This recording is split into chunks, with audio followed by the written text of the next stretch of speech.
CSS এর group selector নিয়ে আমরা এখন আলোচনা করব। আমরা অনেক সময় অনেক স্টাইল পাবো যেগুলো কমন প্রপার্টি, কিন্তু অনেকগুলো সিলেক্টরে এই বিষয়গুলো বিদ্যমান থাকে। আমরা তখন বিষয়গুলোকে গ্রুপিং করে নিতে পারি। আমরা উদাহরণ হিসেবে দেখতে পারি, ফাইল থেকে চলে যাচ্ছে ওপেন, এখান থেকে এক্সারসাইজ ফোল্ডার চ্যাপ্টার 2 2_9, আমরা 2_9 না 2_8 grouping.html ফাইলটি ওপেন করছি। আমরা যদি এখানে লক্ষ্য করি HTML5 এর কোড সব বিষয়গুলো আগের মতোই, শুধু এখানে যদি আমরা লক্ষ্য করি aside display block, article display block, section display block, header display block, footer display block, nav display block, প্রত্যেকটা সিলেক্টরের প্রপার্টি কিন্তু ডিসপ্লে ব্লক। আমরা চাইলে এই সিলেক্টরগুলোকে গ্রুপিং করতে পারি, তাহলে আমাদের কোডিং অনেক ছোট হয়ে যাবে, পাশাপাশি আমাদের সিএসএস এর লাইন সংখ্যাও কমে যাবে। তো কিভাবে করব? আমরা এখন এখানে লিখছি এ সাইট কমা আর্টিকেল। আমি চাইলে এখানে স্পেস ব্যবহার করেও কমা দিতে পারি, আবার এখানে স্পেস ব্যবহার করে লিখতে পারি। আমি যেভাবে লিখি এটা সিএসএস এর কোনো সমস্যা হবে না। আর্টিকেল দিলাম, এরপরে হচ্ছে সেকশন হেডার, আমরা কমা দিয়ে যাচ্ছি অথবা কপি করেও নিতে পারি, সেকশন হেডার কমা ফুটার। এটা ধারাবাহিকতা মানতে হবে এমন কিছুই না। আমরা এখানে যদি দেখি ফুটার আছে, এরপর ন্যাভ, এরপর কিন্তু আর নেই, তো আমরা সবশেষে দেব ন্যাভ। তার মানে সবগুলো স্টাইল কিন্তু ডিসপ্লে ব্লক। আমরা চাইলে এখন এগুলোকে এখান থেকে মুছে দিতে পারি, মুছে দিলাম। তাহলে এটি কি বলা হয়? গ্রুপ সিলেক্টর তৈরি করা। এবং গ্রুপ সিলেক্টরের ক্ষেত্রে আমরা এখানে একটি স্পেস ব্যবহার করে শুধু রিডেবল করার জন্য, দ্রুত যেন পড়া যায় সেটি করতে পারি। আর আপনি যদি এভাবেও রাখেন তাতেও খুব একটি সমস্যা কিন্তু নেই। তো এই হচ্ছে বিষয়। আমরা যদি ফাইলটিকে সেভ করি, রিলোড করি, আউটপুট আগের মতোই দেখব। সেভ করছি এবং ব্রাউজার আউটপুট দেখছি, আউটপুট কিন্তু সেম। এছাড়াও আরও একটি গ্রুপ নিয়ে একটু কথা বলি। যেমন এখানে H1 কালার কিন্তু রেড, আমরা এখানেও দেখতে পাচ্ছি H1 এর কালার রেড। এখন এর নিচে আছে H2। এখন আমি যদি চাই যে H1 এর কালার রেডই থাক, কিন্তু H2 এটির জন্য আমরা একটা কমন গ্রুপিং করব। কমন গ্রুপিং বলতে H1, H2 কালি ব্রেসের ভিতরে আমরা লিখব font family, but special font family দিব। যেমন এখানে আমরা ট্রিভিউ সেট সেমিকোলন। বিষয়টি একটু বোঝার চেষ্টা করুন। H1 এর ক্ষেত্রে কালার ঠিকই থাকবে রেড, H2 এর জন্য আমরা ফন্ট ফ্যামিলি করব এবং H1 এর জন্য এই ফন্ট ফ্যামিলি বিদ্যমান থাকবে। তার মানে H1 H2 এর জন্য কমন ফন্ট ফ্যামিলি হবে, কিন্তু কালার হবে H1 এর জন্য রেড। আর H2 এর জন্য যেহেতু আমরা কালার দেইনি, দিলে কিন্তু আমরা H1 তখন এর এই স্টাইলটি দরকারি হতো না। অর্থাৎ এটি যেহেতু সেপারেটই থাকলো, আমরা নিচের এই স্টাইলটির জন্য গ্রুপিং করলাম। তার মানে আমরা এভাবেও কিন্তু গ্রুপিং করতে পারি। ফাইলটিকে করছি সেভ, ব্রাউজার করছি রিলোড, আউটপুট লক্ষ্য করতে পারছি। তো এই হচ্ছে বিষয় গ্রুপিং সিএসএস এর। আশা করি বুঝতে পেরেছেন। সিএসএস এর ডিসেন্ডিং সিলেক্টর নিয়ে এখন আলোচনা করব। আমরা সিলেক্টরকে যদি স্পেসিফাই করে দিই যে কার আন্ডারে কে থাকবে, কার জন্য স্টাইল হবে, সে বিষয়গুলোকে স্পেসিফাই করার জন্য ডিসেন্ডিং সিলেক্টর ব্যবহার করা হয়। যেমন আমি যদি বলি H1, তাহলে আমার ডকুমেন্টে যতগুলো H1 থাকবে প্রত্যেকটির জন্য ওই স্টাইল নেবে। কিন্তু আমি যদি বলে দেই যে কোনো একটি ক্লাস, কোনো একটি আইডি, তার আন্ডারে থাকা H1 তাকে স্টাইল করবে, তাহলে আমরা ডিসেন্ডিং সিলেক্টর ব্যবহার করব। যা হোক, উদাহরণ হিসাবে দেখছি। আমরা এক্সারসাইজ ফোল্ডারে চলে যাচ্ছি, চ্যাপ্টার 2 2_9 descent.html। কোডের প্যাটার্নগুলো সেম আগের মতোই। আমরা যদি ফাইলটিকে শুরুতে একটু ব্রাউজার দেখি, দেখতে পাচ্ছি এখানে উপরে হেডিংটা ঠিক বাম পাশে লেগে আছে, এই হেডিংটা একটু চেঞ্জ, এবং এখানে দুটি বক্স। তো আমরা এইটিকে এখন স্টাইল করব। আমরা যদি সিএসএস এ আসি, দেখব কোডগুলো কিন্তু এখানে লেখা আছে। যেমন এখানে আমরা যদি লক্ষ্য করি এ সাইড আর্টিকেল সেকশন, আমরা পূর্বের লেসনে যা করেছিলাম ডিসপ্লে ব্লক। এরপরে আরও একটি group selector HTML body H1, এগুলোর জন্য মার্জিন প্যাডিং 0 করা আছে, HTML এর ব্যাকগ্রাউন্ডকে গ্রে করা, বডিকে স্টাইল করা, আর্টিকেল, সাইট, H1, H2 এগুলোর জন্য এখানে কিন্তু স্টাইল করা আছে। কিন্তু আমরা যদি 60 নম্বর লাইনে আসে অর্থাৎ অ্যাড স্টাইল হেয়ার, এখানে কিন্তু আমরা দেখতে পাচ্ছি সিলেক্টরের নাম নেই, কিন্তু স্টাইল কিন্তু এখানে করা আছে। তো যেহেতু স্টাইল করা আছে, আমরা প্রথম এই সিলেক্টরটিকেই ধরি। এখানে ব্যাকগ্রাউন্ডের একটি কালার দেওয়া, টেক্সটে লাইনকে সেন্টার করা, লাইন হাইট 75, কালার হোয়াইট, আমরা এইটিকে এর জন্য অ্যাপ্লাই করতে পারি যেহেতু এটি শুরুর হেডিং।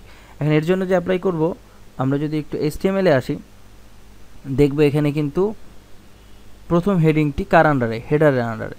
তো আমরা হেডারের আমরা যদি H1 এর জন্য সরাসরি লিখে দিই H1 কিন্তু একটি আছে উপরে, এই যে এখানে কিন্তু H1 আছে, font family, font size, font weight. So ও কিন্তু নর্মাল স্টাইল কিন্তু নিচ্ছে, কিন্তু আমি এখন চাচ্ছি যেটি যে এখানে থাকা হেডার সেকশনের আন্ডারে H1 একটি মাত্র H1ই আছে, তার জন্য স্টাইল করবে। তো তার জন্য আমরা নর্মালি প্রথম স্টাইলটি গিয়ে বাঁচতে পারি, যে হেডিং এখানে আমরা লিখে দিতে পারি হেডার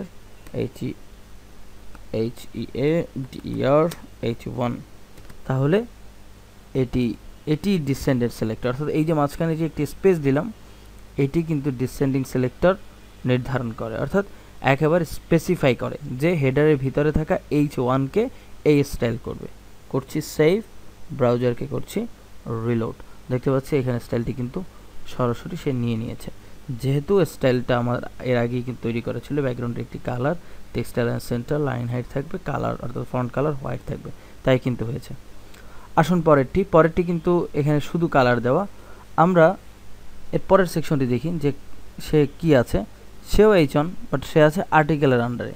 তাহলে আমরা এখানে H1 দেওয়া, আমাদের আরও একটি আর্টিকেল আন্ডারে আরও একটি বিষয় আছে H2। তো H1 নর্মালি যে স্টাইল আছে তাই থাকতে পারে, এখানে সেটি খুব একটা সমস্যা নেই, এটি কিন্তু দেখতেও একেবারে খারাপ দেখাচ্ছে না। আমরা চাচ্ছি এই হেডিংটা চেঞ্জ করবো, অর্থাৎ এটি কিন্তু H2। তো এর জন্য যদি করতে চাই তাহলে আমরা নর্মালি আবারও চলে যাচ্ছি, এই কালার দেয়াই আছে, আমরা শুধু এখানে এসে লিখব আর্টিকেল H2, করছি সেভ এবং ব্রাউজার করছি রিলোড। দেখতে পাচ্ছি চেঞ্জ হয়েছে। ওকে, এখন যেটি করব সেটি হচ্ছে আমাদের পরের অংশ। আবার একটু কোডে ফিরে আসছি। পরের অংশটি হচ্ছে আমাদের কিন্তু একটু দেখে নিচ্ছি, এখানে কিন্তু ক্লাস আছে একটি এসাইট ক্লাস আপকামিং, এসাইট ক্লাস আপকামিং, এর আন্ডারে আছে H2। আমরা চাচ্ছি এই H2-র জন্য একটি স্টাইল করব। তো আমরা যদি আমাদের স্টাইল অধ্যায় ফিরে আসি, এখানে আমরা ডট আপকামিং, বানানটি কিন্তু সেম হতে হবে, দরকার হলে আপনারা কপি করে নিয়ে আসবেন, আপকামিং H2। ফাইলটিকে করছি সেভ, ব্রাউজার রিলোড। দেখতে পাচ্ছি এটি কিন্তু চেঞ্জ হয়ে গিয়েছে। নিচের এই পার্টটি কিন্তু আরেকটি ক্লাস তৈরি করেছে, সেটি হচ্ছে আমরা স্পেশালস এস আছে একটি, আমরা এটি কপি করে নিতে পারি, এও কিন্তু সাইডের আন্ডারে। তো আমরা এই স্টাইলের জন্য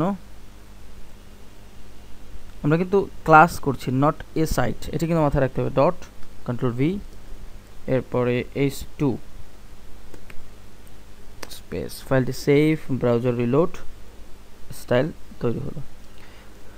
তো এভাবে কিন্তু আমরা স্টাইল করতে পারি। এরপর আমরা আরেকটা কাজ করতে পারি, তো আমরা সেটি করব এভাবে যে আমরা একটু কোডে ফিরে আসি আবারও।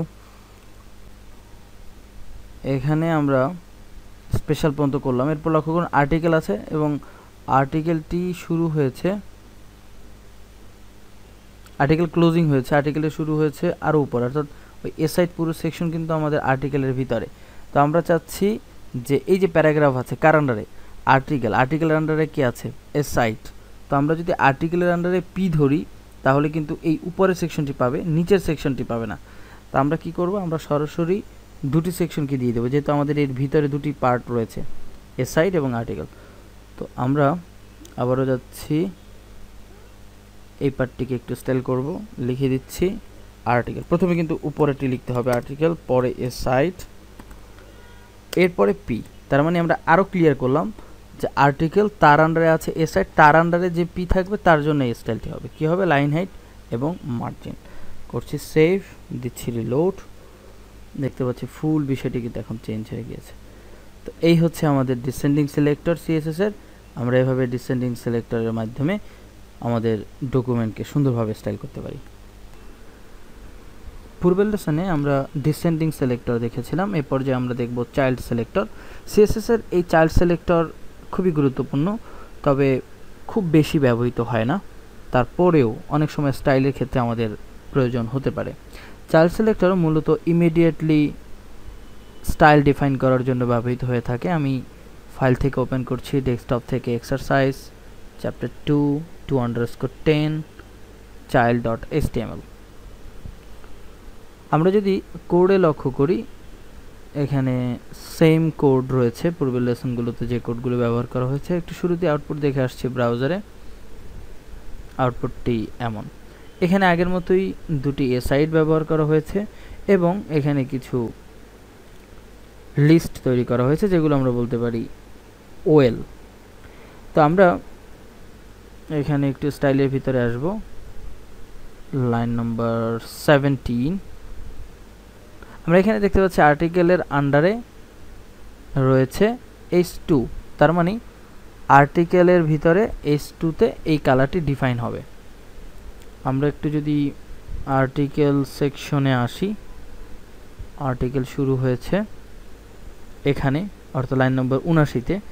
এর ভিতরে h2 আছে কয়টি একটু দেখার চেষ্টা করি। প্রথম এই একটি h2, সেম এই একটি h2, দুটি কিন্তু আর্টিকেলের আন্ডারে, যদিও এ সাইড রয়েছে তারপরেও আর্টিকেলের আন্ডারে। এখন আমরা চাচ্ছি যে এই দুটিতে আমরা যদি একটা আউটপুট দেখি, আর্টিকেল সেকশনের দুটির কালারিং কিন্তু একই, দেখুন এই এই। তা আমরা চাচ্ছি দুটি কালারকে এক না করে আমরা শুধু প্রথমটিকে করব। আর্টিকেল সেকশনের আন্ডারে প্রথম h2-তে আমরা এই কালারটা করব। তো আমরা কি করব, এখানে আর্টিকেলে h2-ই আছে, আমরা ব্যবহার করব চাইল্ড সাইন, অর্থাৎ গ্রেটার দেন। স্পেস দিলেও চলবে, স্পেস না দিলেও সমস্যা নেই, গ্রেটার দেন। তার মানে আর্টিকেলের আন্ডারে থাকা ইমিডিয়েট অর্থাৎ প্রথম যে h2 আছে সেইখানে এই কালারটি ইমপ্লিমেন্ট হবে। আমি কালারটি আপনাদের সুবিধার জন্য একটু চেঞ্জ করে দিচ্ছি, তাহলে বুঝতে সুবিধা হবে। আমি দিচ্ছি গ্রিন। ফাইলটিকে সেভ, ব্রাউজার করছি রিলোড। ব্রাউজার রিলোড করলে আমরা দেখতে পাচ্ছি আর্টিকেলের আন্ডারে প্রথম h2 কিন্তু এটি, দ্বিতীয় h2 এটি। আচ্ছা, আমরা এই লেখাটাকে একটু দেখি এটি কোথায় আছে এবং কার আন্ডারে আছে। একটু কপি করছি, Ctrl F Ctrl V enter. এটিও একটি h2। এবং আরেকটা মজার ব্যাপার, এখানে চাইল্ড সিলেক্টরে হওয়ার কথা ছিল প্রথম h2-তে, প্রথম h2। আমরা আবার একটু দেখার চেষ্টা করি, এখানে আর্টিকেলের আন্ডারে প্রথম h2 হচ্ছে দিস ইজ সাব হেডিং। আউটপুটে আসি, দিস ইজ সাব হেডিং, ঠিক আছে। এই পোরশনটি কমপ্লিট হলো। সেকেন্ড আরেকটি পোরশন আছে, সেটিও আমরা দেখতে পাচ্ছি, অর্থাৎ যেটি আমরা এখানে সিলেক্টরত অবস্থায় আছে, তার উপরে কোনো আর্টিকেল আছে কিনা, এ সাইট বাট আর্টিকেল কিন্তু নেই। তার মানে এখানে কিন্তু সে ইমিডিয়েটলি নিয়েছে, কিন্তু সমস্যা যেটি তৈরি করেছে সেটি হচ্ছে এখানে এ সাইট পোরশনের বাইরেও। তার মানে আরেকটা বিষয় এখানে একটু গুরুত্বপূর্ণ ব্যাপার, যদিও আমার বলতে মনে ছিল না, এখানে কিন্তু এ সাইটের দুটি পার্ট, একটি এ সাইট ক্লোজ হলো আর এই একটি এ সাইট, দুটি এ সাইট। তার মানে ইমিডিয়েটলি ঠিক আছে, ইমিডিয়েটলি কিন্তু হয়েছে। এর ভিতরে যে আরো একটা h2 ছিল সেটি কিন্তু হয়নি, ইমিডিয়েটলি হয়েছে। কিন্তু যখনই এই পোরশনটি ক্লোজ করে আরেকটা পোরশন এসেছে এবং সেও আর্টিকেল ট্যাগের আন্ডারে, তখন তাকেও কিন্তু এই কালারিংটা করেছে। তার মানে চাইল্ড ট্যাগ কি করে, চাইল্ড ট্যাগ মূলত ইমিডিয়েটলি প্রথম যে h2 থাক, মানে প্রথম যে কমান্ডটি আপনি দিবেন সেটি অ্যাপ্লাই করবে। ওর ভিতরে যদি আর কোনো সেকশন না থাকে তাহলে তার পরের সেকশনকে ওভারটেক করে সেটিকেও সে স্টাইল করবে। ওকে, অর্থাৎ এটি অনেকটাই ডিসেন্ডিং এর কাছাকাছি, শুধু পার্থক্য হচ্ছে মাঝখানে কোনো যেমন এখানে এ সাইড আছে, এই ধরনের আরও কোনো পোরশন যদি থাকে, সেকশন বা আরও যা থাকে, সেটিকে ওভার করে আরেকটি সেকশনে যে সে স্টাইল করবে। ওকে, আমরা আরেকটু বোঝার জন্য আমরা একটু সিএসএস এর এখানে একটু আসি। যেমন আমরা চাচ্ছি এখানে ওয়েলকে স্টাইল করব, যে আর্টিকেল তার আন্ডারে থাকা ওয়েল, তার ভিতরে এলআই। এর জন্য স্টাইল কি করবে, আমরা শুধু একটু কালার করে দেখাচ্ছি, কালার রেড সেমিকোলন, সেভ দিলাম।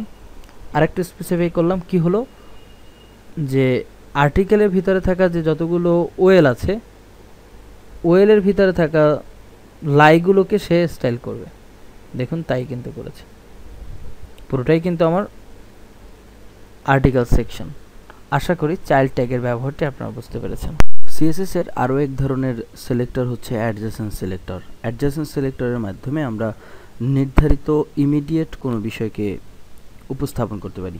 যেমন আমি উদাহরণ সহকারে বিষয়টি দেখালে আরও ভালো বোঝা যাবে। আমি ফাইলটা ওপেন করে নিচ্ছি ডেস্কটপ থেকে, এক্সারসাইজ ফোল্ডার, এখান থেকে চ্যাপ্টার 2:11 adjacent.html।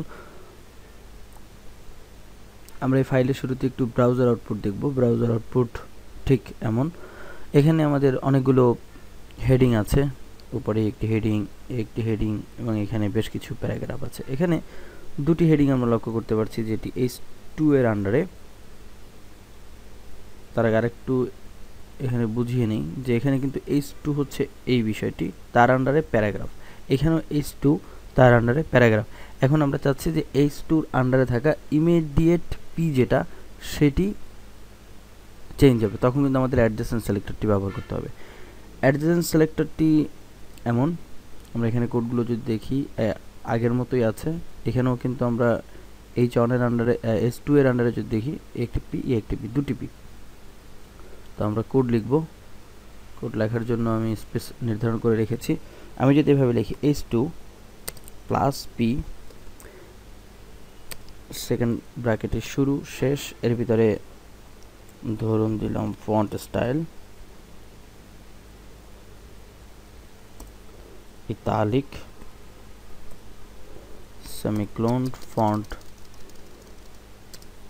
মার্জিন, ফন্ট না দিয়ে মার্জিন দিচ্ছি টপে, মার্জিন টপ 0.6 em, সেমিক্লোন। এখন যদি সেভ করি আর ব্রাউজার রিলোড দেই, এখন আউটপুট লক্ষ্য করি, দেখতে পাচ্ছি মার্জিন এখানে ছেড়েছে, সেম এখানেও ছেড়েছে। অ্যাডজাসেন্ট এবং ডিসেন্ট সিলেক্টর কিন্তু ইন্ডিভিজুয়াল সিলেক্টর নির্ধারণ করে। আর গ্রুপ তো আমরা বুঝলামই, এর আগে বেশ কিছু সিলেক্টর নিয়েও আলোচনা করেছি। যেমন এখানে যদি আমি H2P দিতাম, তাহলে H2 আন্ডারে যতগুলো পি থাকতো ততগুলোই সে কাজ করত। এখানে H2 আন্ডারে প্রথম যে পি প্যারাগ্রাফ, সেটি কিন্তু নির্ধারণ করেছে। আবার এটি কিন্তু আমরা গ্রেটার দেন দিয়ে দিলেও সেম কাজ করত। তো অ্যাডজেসেন্ট সিলেক্টর সাধারণত ইউজ হয় না, খুব ভালো ডেভেলপার ছাড়া করে না। আবার আপনারা অনেক সময় যখন কোনো সিএসএস স্টাইল ডাউনলোড করবেন, তখন হয়তো এর ভিতরে এই বিষয়টি দেখবেন। তো আমরা এভাবে না দিয়ে সরাসরি গ্রেটার দেন অথবা নর্মালি H2 আন্ডারে পি দিয়ে সবগুলো নির্ধারণ করতে পারি। আর এই পি এর মাধ্যমে আমরা H2 আন্ডারে প্রথম ইমিডিয়েটলি পি সেটি নির্ধারণ করতে পারি। এই হচ্ছে অ্যাডজেসেন্ট সিলেক্টরের পার্থক্য।